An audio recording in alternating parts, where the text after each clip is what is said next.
Now, dear students, in this video, we will discuss three theorems. First theorem is, and these are theorems based on limits. So, first theorem says that if limit n tending to infinite, an is a, where a is non-zero quantity, then there exists a positive number k and a positive integer m such that magnitude of an is greater than k whenever n is greater than equals to m. So, we have to prove this theorem. So since a is non-zero, so let us take epsilon as magnitude of a by 2 greater than 0.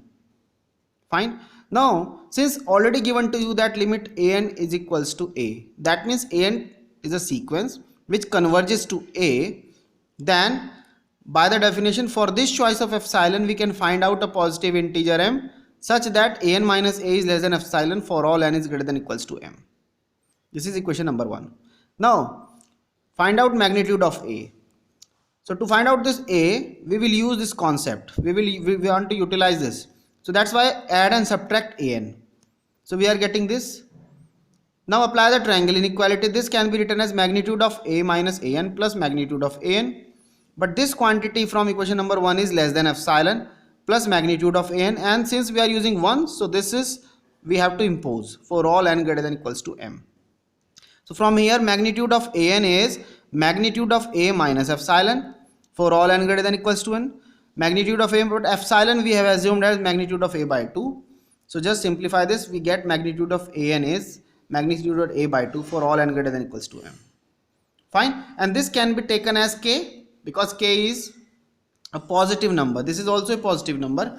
So that's why if you take k as this, so an is greater than k for all n equal to m. So this is the theorem of this. This is the proof of this theorem. Now the second theorem, which says that if a sequence an converges to a and an is greater than equal to 0 for all n, that means that all the terms of the sequence, they are either positive numbers or 0. They are not negative numbers. Then the limit, this a, is also positive. This should also be positive, or you can say non-negative number, either 0 or positive.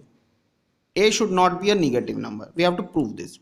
Suppose we will prove this with the help of contradiction. Let if possible a is negative number. Counter of this is a negative. Then assume epsilon as minus a by 2 because a is a negative number. So negative number multiplied by minus sign will be a positive number. So ultimately this will be a positive number. This will be a positive number. So since an tends to a, so for this choice of epsilon we can find out m such that this inequality holds.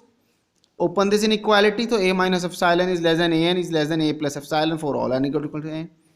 What is epsilon? Epsilon is minus a by 2. So a plus a by 2 is less than an is less than a minus a by 2 for all n greater than equals to m. That means from here an is less than a by 2. This a by 2. But a is a negative value.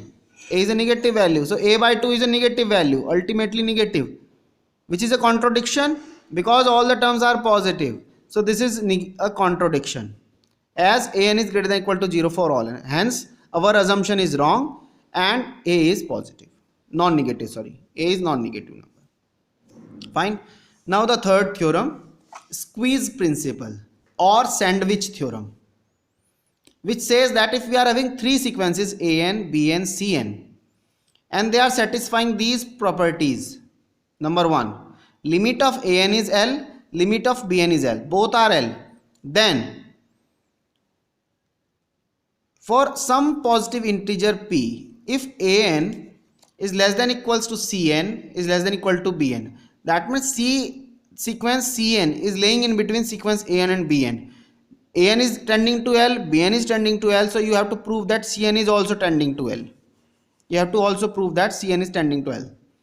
So there are three layers, A, C and B. C is in between A and B. So you have to prove that if A tending to L, B tending to L, then C is also tending to L.